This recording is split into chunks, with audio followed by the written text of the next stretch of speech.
What's up, YouTube? Southern Comic Geek coming to you with an awesome haul video.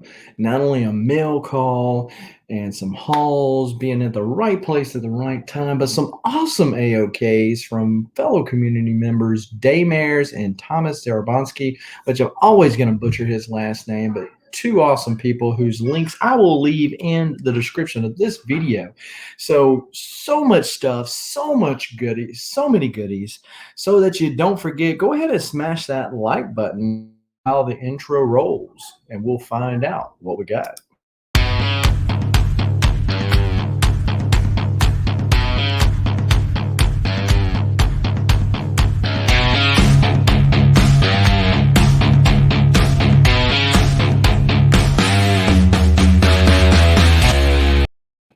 So if you haven't already, go ahead and smash that like button for the YouTube algorithm and hit the subscribe button. It really helps the channel out, and the bell notification so that when videos like this drop ever so randomly, you are one of the first people to know and can make the conscious decision as to whether or not to watch it now or later. But as long as you watch it, we appreciate you. And so also, before I forget, go ahead, if you're interested, and check out my Patreon account. Especially if you buy books from me, but even if you don't, check out the Patreon account and find out all the goodies that are available to Patreon members. There's 3 different levels currently. Also, pretty soon there will be a join button on this video where you can join the channel, and it too has its own perks that you're more than welcome to check out, and I appreciate your consideration for that. Now, having said that, let's dive into some goodies. So first off, the AOKs that I shouted out at the beginning of this video, I'm going to save to the last, because you got to save the best for last. Anytime a community member takes out of the goodness of their heart and sends you good stuff in the mail, you got to shout them out. And so that's the great thing about the comic book community. And these two guys have done it before. They did it again. Shout out to them. And we'll talk about that a little bit later. So let's get into this randomness here. First off, not that a golden age Batman is kind of at the low end of the totem pole, but with all the goodies we got today, I didn't really know where to start. So I picked up this from Robot Monster Island, RMI. He sells on various different auctions, Peter Parker Comics, and others. And he knows how I roll when it comes to Batman. I've asked him multiple times, "Hey man, you got me anything? You got me anything?" So I was on an auction one night. He said, "Look, I maybe got something for you. Here it is, Batman 129." It is definitely not slab worthy, although I guess it could be. It's a Golden Age Batman, aren't they all slab worthy? It's probably a 1.0, and this is the origin of Robin retold. And so this was 129, so very early hundreds, not exactly on the radar, but when a good deal comes across, got to take advantage of it. So shout out to RMI for that. I picked this up yesterday. I have seen this figure over and over again, and then I've been looking at it. No, the space. I need the space.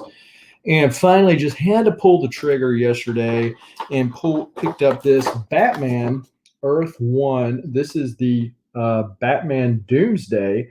You'll notice the little extra horns up there as opposed to the regular Doomsday. And so this is the Batman that he took the Doomsday serum or whatever, and it was he took it in order to win the battle. Of course, obviously he lost the war because he sacrificed himself to do it. But that's how Batman rolls, right? And so this is a huge figure, very heavy figure. And I'm going back and forth and picking up some of these, and finally, like I said, decided to pull the trigger on this one. And it is a massive figure. Imagine you'll be seeing something along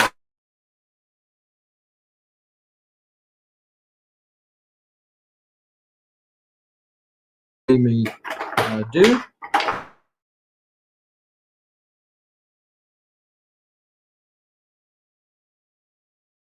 McFarlane goodies, and so some decent articulation, even with a massive figure such as this.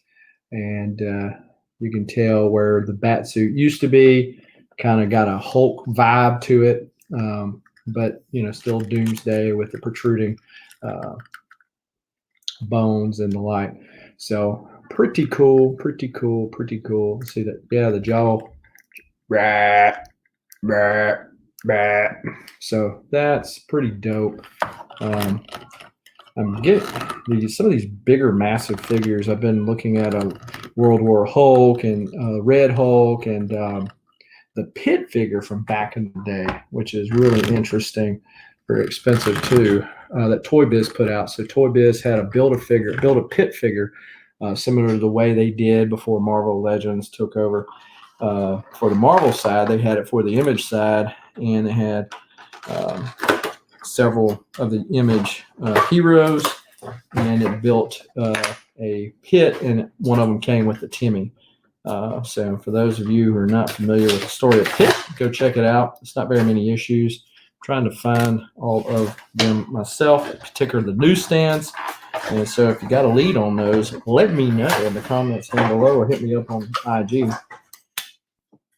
This is the card, which is a recreation of that cover from Dark Knight's Metal. And this one also has the traditional foot plate, but as massive as his feet are, I don't know that there's really that much of a need for it unless you were going to do kind of a lunging position, but then I don't know if it would even hold out, so who knows.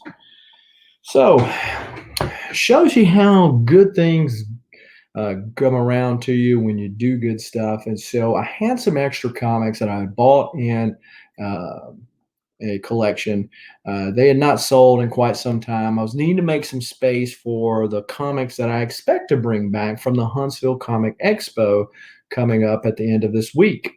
So be sure to hit that bell notification so you don't miss anything, because there's going to be some more content surrounding that when that happens this weekend. But so anticipating needing to make some space, I found out about a charity that will take comic books. And so getting kids into paper comic books as opposed to digital stuff or anything else they'll do on the phones these days really appealed to me.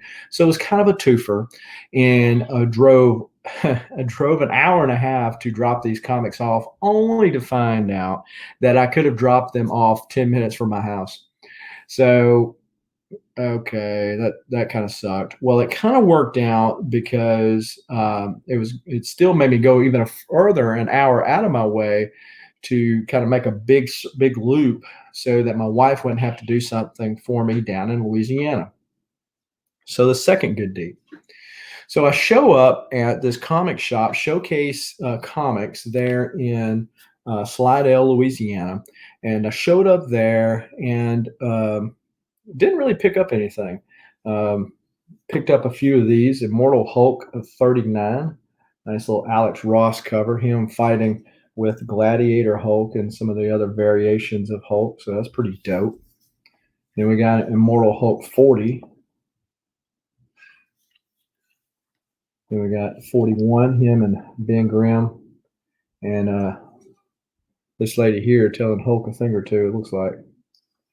Then we got 42.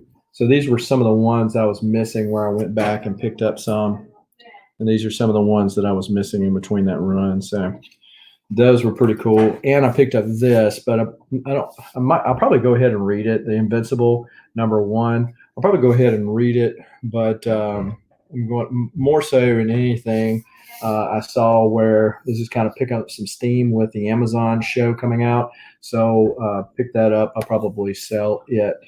No, now having been there at the right place at the right time because of all those deeds aforementioned, I went to leave and they opened up a new toy shop right in the same strip mall. And so I stopped there.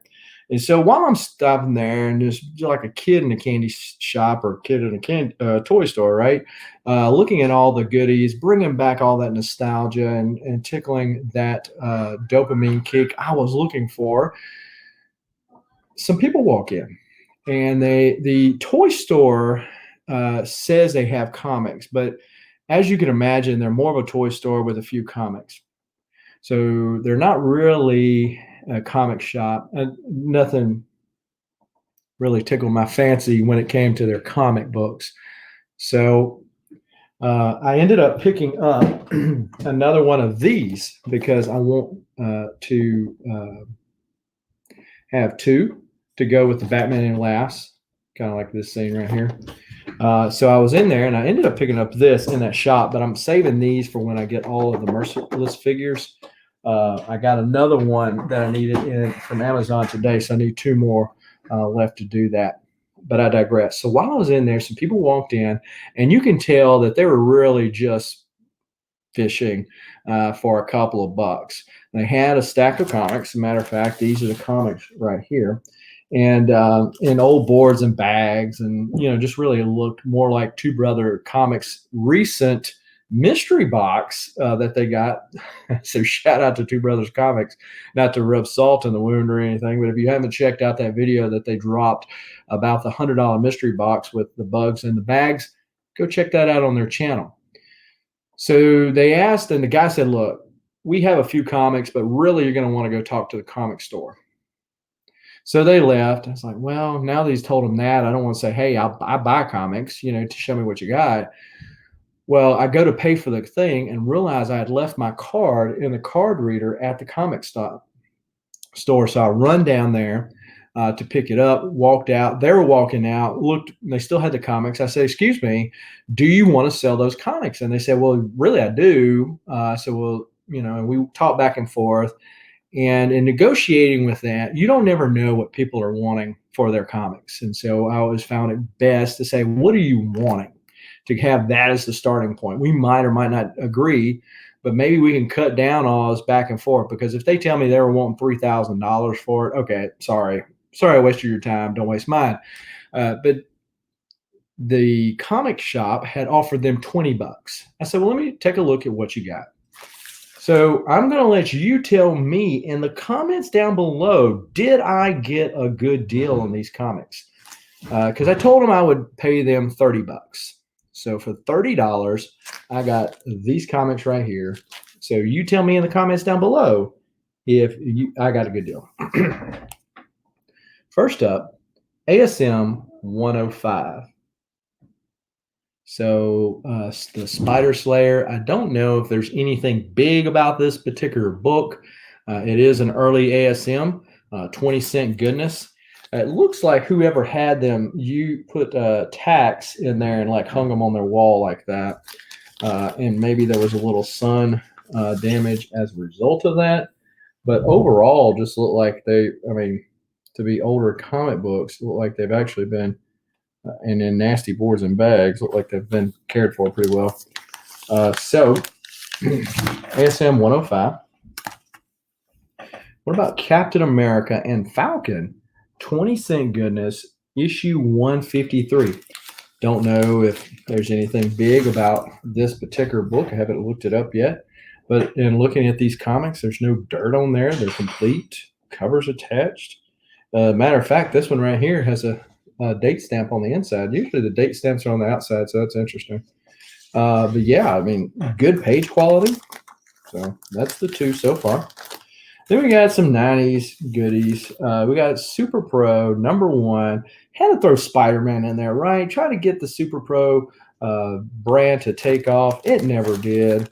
I remember getting Super Pro back in the day, and it was as cheesy as it sounds. But hey. Then we got Ghost Rider #1. So this is the Dan Catch Ghost Rider #1. Not a huge book, but a pretty decent little book. And again, just going through them, good page quality. There's a couple of spine ticks, as you would expect, but they're all complete. So there you go. And especially with this one, because it's got that black border, you would expect to see thumbprints and all that kind of stuff. No. So Ghost Rider #1. What about Peter Parker Spider-Man 112? This is, to my knowledge, not a big book, other than the fact it's got Santa with a pistol. I mean, how can you go wrong? See, he knows if you've been naughty or nice. If you've been naughty, Santa's coming for you. Santa's coming for you. So, Peter Parker Spectacular Spider-Man 112. Then we've got Peter Parker Spectacular Spider-Man 21. So, 1978. So, all complete, decent page quality. Nice.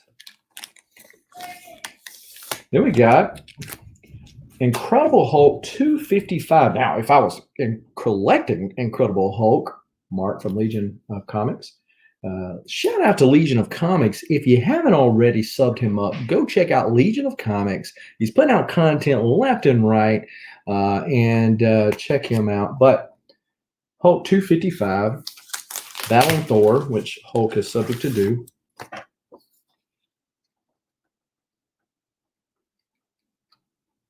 Yeah, pretty cool. And several of these are newsstands, which you would expect for the era. Then we got Sleepwalker #1. I remember buying Sleepwalker #1 off of the newsstand back in the day. And, when Darkhawk took back off, everybody said, well, Sleepwalker is soon to follow because, that was one of the ones that came out at the same time. Don't know that it did. Maybe it will still. But yeah, I kind of like Sleepwalker back in the day. Haven't read it since then to say, well, nowadays I wouldn't find it all that great. But there you go. First appearance of Sleepwalker. Who knows? Then we got Uncanny X-Men 211. So we got the anniversary cover. Early Marauders and Wolverine fight.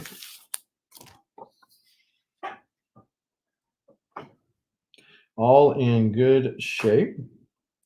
This one's kind of got a little tinning to the pages. But other than that, again, in pretty good shape. This is an early Marauders appearance. Don't know if this is the first Marauders or not. I can't remember, but you probably let me know down in the comments. And then we've got Marvel Teemo 141. Now, for those of you who know, why I would save this one to last, because this is deemed, of course, you have Secret Wars #8, the first appearance of the black costume.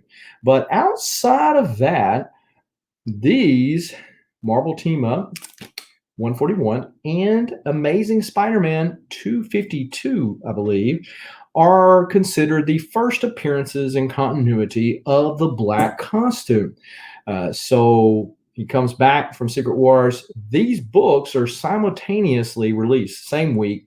And so, depending on which one you have and which one you don't have as to whether or not you say this one's first or the other one's first, but they release the same week to my understanding. So that's the same. And it is a newsstand. Now, there were a lot of newsstands back in that day, but even then, some of these books are taking up a life of their own just because they're newsstands for any number of reasons. But this is the book, in my opinion, that more than paid for that $30. But you tell me what you think below. But had I not done those good deeds, I would not have been in the place to be able to purchase those. So it shows you that what goes around comes around. Also in Amazon, I've got some more of these coming in the mail. It looks like this has actually been retaped, which is very interesting considering this is supposed to be brand new. But I got a Sharkticon. So this is Null, the Sharkticon. So if you remember from the original Transformers movie, is it Kip or Cup, and Rodimus Prime and or Hot Rod then at that point, and Grimlock are fighting the Sharkticons. And so I'm going to do a recreation of that. I've got a Rodimus Prime and a Grimlock, and a Cup is on its way. And I'm going to have the Sharkticon battle there, get the quintesson and all that kind of good stuff. So pretty cool. A little, if you're a child of the 80s, a little nostalgic kick there for you, all for free, all for free. Now, if that wasn't a segue of segues, let's talk about some AOKs. If that wasn't already enough for you to smash that like button and the subscribe button, I don't know what would be, but let's try some more. So Thomas Zarobinski is, at least to me, a newer member of the YouTube community. And he showed up on the Saturday morning cartoon crew auction that we normally have on this channel at 1 p.m. Central Time. How's that for a plug? And the rest is history, as they say, because he's a routine member of the chats, not only in that auction, but also Metaphoricals and several other chats around the community. He's gotten more involved on Instagram, started selling some of his collection. As I understand it, he's got a pretty extensive one. And so I was in Metaphoricals auction one night, and I said, anybody got any Transformers? And he messages me and says, which ones are you needing? I said, well, I've got most of the early ones in the Marvel run. I'm needing the latter ones. And he said, so he sends me this AOK. He doesn't say anything until he sends it out. And he said, well, there's a whole bunch of issues. Keep what you don't have and sell what you have. And so, man, shout out to him. And again, I don't believe he has any content on YouTube as of yet. At the time that I'm recording this, I'm not aware of any, but I'm going to check before this video goes live so that I can put it in the chat if he does. But I do know he has an Instagram page, and I will link it in the description below. But check out all these goodies. We got Transformers number 10. I think this is the first appearance of the Constructicons, the Destructicons. Number 9, the first appearance of her, Circuit Breaker. And it seems to me like there's a little speckety speck that she might be part of the new Transformers movie that's fixing to be started filming. Number 8, if you know, you know. This is the first appearance of the Dinobots. Now, it's interesting to me because I was reading these comics the other day. I know, strange, right?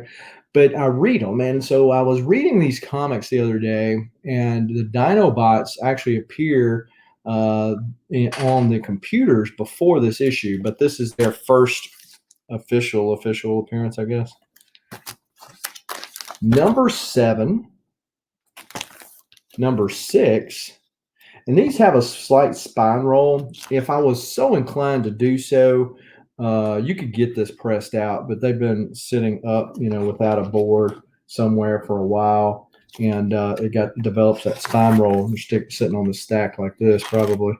And then we've got number 5. So this was the first issue of the continuous thing. So these Transformers was supposed to be a 4-part miniseries. Well, it did so well, they decided to continue it on. And so this is where they dropped the limited series. And funny enough that at the end, which ends in the 70s, at the end, they said the longest running miniseries or whatever, kind of poking fun at all that. So then we got number 4.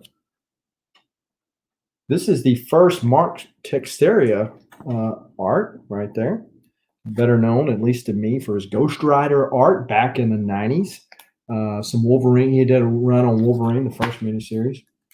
Transformers number 3. This is an early appearance of the black costume here with number 3. Number 2.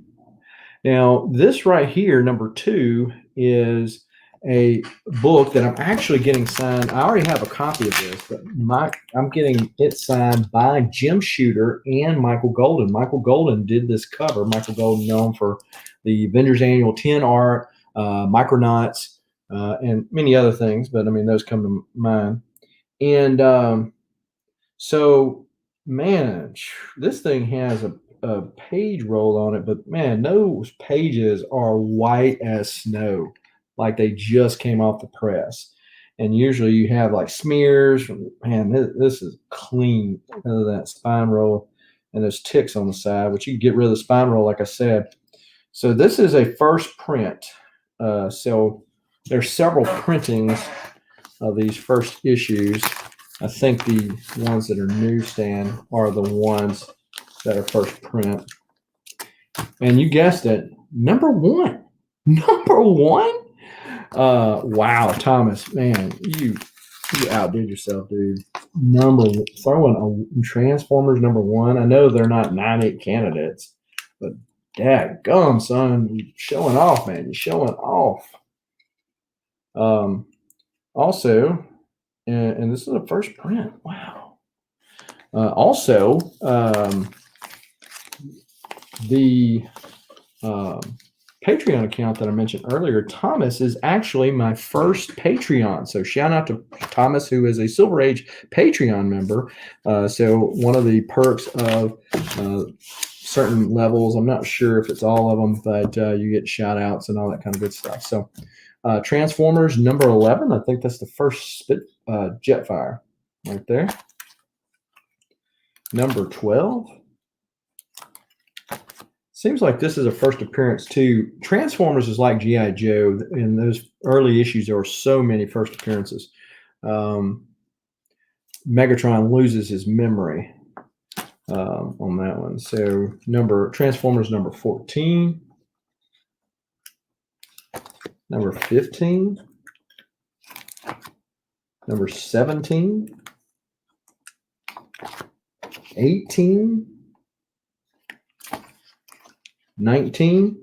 And this, if you remember Omega Supreme, he transformed in this big old world. Man, that was one toy when I walked into Toys R Us or Toby's toy store back then. Man, I wanted that thing so bad. Then we've got number 20, and Herb Trimpe, who's better known for his Hulk, as first Wolverine and all that. Did a lot of the art for these.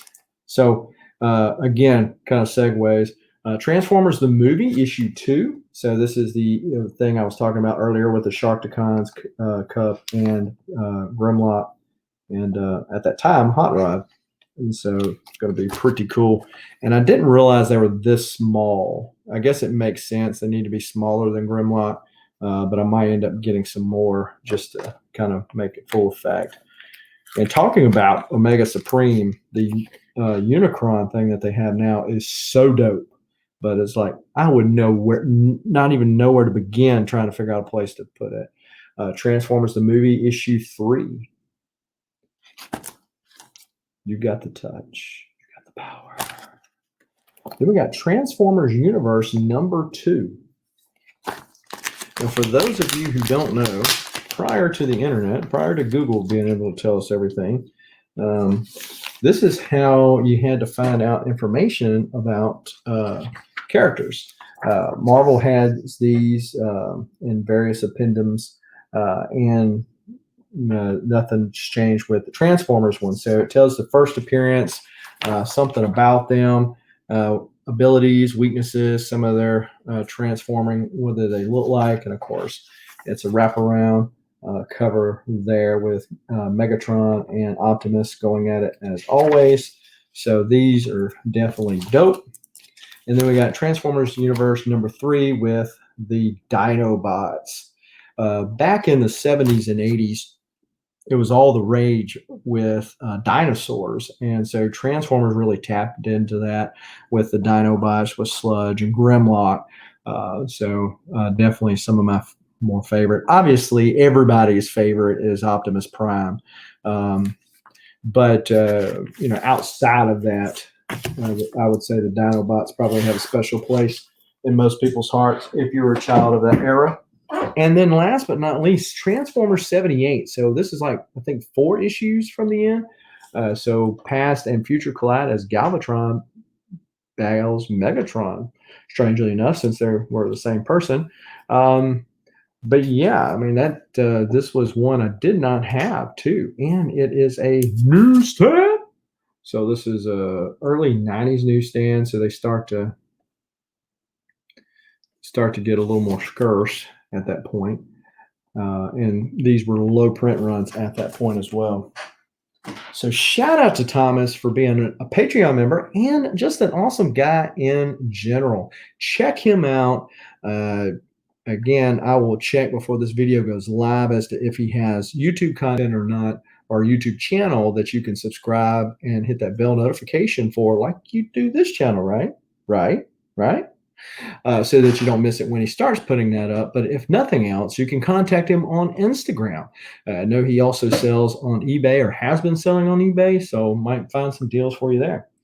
So I come home the other day and there's this green package there. And as soon as I saw who it was from, I said, what has he done now? Daymares is an awesome member of the community, uh, best known probably for his love of Valiant, at least in my mind, right? I wouldn't be biased or anything. But Daymares is also known as just an all around great guy in the community. Doesn't put on a lot of content. He does like CGC unboxings, and when he does, they're like 100 books, and he goes through them in 10 minutes. How he does it, who knows? But um, he's known for his Aoks. So he'll just throw some stuff that way, and he'll listen to what you like and that kind of thing. And the next thing you know, boom, you got it in the mail. So he knows that he shares an affinity with me for Valiant comics. And, when it comes to comics, in particular, the old stuff, the VH1 stuff, um, he doesn't have a lot of the acclaim stuff. I don't think he collects it like I do. We probably got about the same stuff on the VH2 stuff. So, but when it comes to like specialized art and the like, I mean, he's got me beat hands down. He's got original art. I don't have any original art as of yet. Maybe that's something that's in the cards. I don't know. It's just a space thing. Whereas with comics, like my wall, my corner that started out as a corner ended up taking over the room. As with that though, I can take them down if I get tired of looking at them and want to set it up. You really can't do that with art. And I don't know. It's just a place to put it. Having said that, I've got to figure out something with this, because this is just too dope to put in a book somewhere and never see it again. So for those of you who don't know, Valiantfans.com is still an active website. It's a message board, back before social media became all the rage and the like. A lot of the Valiant, and before the rebirth of Valiant, when Dinesh brought the Valiant brand back from the grave, there really wasn't anything out there. And so this was kind of where everybody went to kind of in between themselves, sell stuff, talk about stuff, that kind of thing. So used to, they would sell stuff online for various causes or whatever. But this is a San Diego Comic Con 2016 Valiantfans.com panel. So this was sold back then, 2016. So this was after the relaunch, but still, like I said today, Valiantfans.com is still actually a website. But this is a panel that was sold then, and it's number 24 of 250. Now, so I got this note, says, thought you might like this, ended up with 2 of them. Now, how he ended up with 2 of them, I don't know. Maybe he bought a set and bought it singularly. I don't know. I believe this is a recreation of the scene in X-O Manowar Volume 3. So the original volume, Volume 1, the Acclaim reboot was Volume 2. The Robert Venditti run, which lasted for 50 issues, I believe. Fantastic read. If you never read it before, you don't have to know anything from the VH1. Just get the Venditti run. It's good. It's really good. If you want to figure out how to take a character who starts out as essentially Conan and Tony Stark's armor and makes him into a leader by the 50th issue. I mean, he gets there before then, but you can see that progression, that character progression, which is great when you can read a story where the character progresses, not regresses, but I digress. So I believe this is a recreation when he gets the other X-O suits and goes to attack the enemy. I believe this is a panel of that. And here it is right here. Boom, shakalaka. Check out that. All the different X-O suits. This one's funny. This is like the pixelated game version, right? And of course, he's leading the charge. And you have like the women X-O Manowars. You have and Well, yeah. So there's a woman one. Most of these look like him, and so that one that scene that I'm talking about, there's like aliens that done it. This looks more like just various people that have drawn Exo over the course of years, except for that one woman. I don't know how she snuck in there. Oh, there's two, but the rest of them look like Eric. So I'm not sure what the deal is. I'll have to do some more research on that. But this is a very, very interesting piece. And to make it even more interesting, it's signed twice. Robert Vendetti, who I mentioned earlier, was the architect of rebooting the Man War series, and Armor Hunters, which was a big crossover in the Valiant universe. Valiant is the third largest connected universe in comics. And it's also signed by somebody else. I had messaged Daymares before the filming of this video, and he said he'd have to look it up to remember. I don't recall. If I do, I'll pin that information down below in the video description. But certainly an awesome piece and an awesome guy, member of the community, to send something for free just to make somebody's day. Both Thomas and Daymares, great guys in the community. Check them out. Their descriptions and their videos are in, well, that's not right. Their video links are in the description of this video. And that does it. As if that wasn't enough. Your mind is probably blown right now. You're probably sitting back going, wow. You're probably sitting back going, out of all the goodness that was shown today. And so it shouldn't have to be asked, but have you already smashed that like button? If you haven't, I'll forgive you. But go ahead and rectify that problem right now by hitting that like button to help the YouTube algorithm, and the subscribe button if you haven't already. If you like videos like this, I drop them ever so randomly on this channel. Also with auctions, interviews, bad dad jokes, as my intro and exit videos say, and all kinds of other goodies. So hit that subscribe button if you like that kind of stuff, and the bell notification, because sometimes you might miss the one video that you liked, and you see all these other ones you don't really like. So hit the bell notification, and you can make the conscious decision as to whether or not to watch that video. As long as you watch it, either now or later, we appreciate you. So be on the lookout for that join button. If you would consider joining the channel and check out all the goodies associated with that when YouTube approves that. Also, consider being a Patreon member. Because it helps the channel out, but it also you'll see all the goodies that are associated with that, and that you can take advantage of and can get some good deals on comics. It's just one of those things. So hopefully everybody is taking great care of themselves. Be looking for some more content later on this week when I go hunting. In a while, it's going to be an awesome time up there in Huntsville, Alabama, digging through some comic books at the Huntsville Comic Expo, but I'm going early. So I'm going to be digging in some long boxes at some comic shops up there. And so probably we'll have a live show Thursday. So if you hit that bell notification, you won't miss that. So until the next time, keep reading and keep collecting. Adios.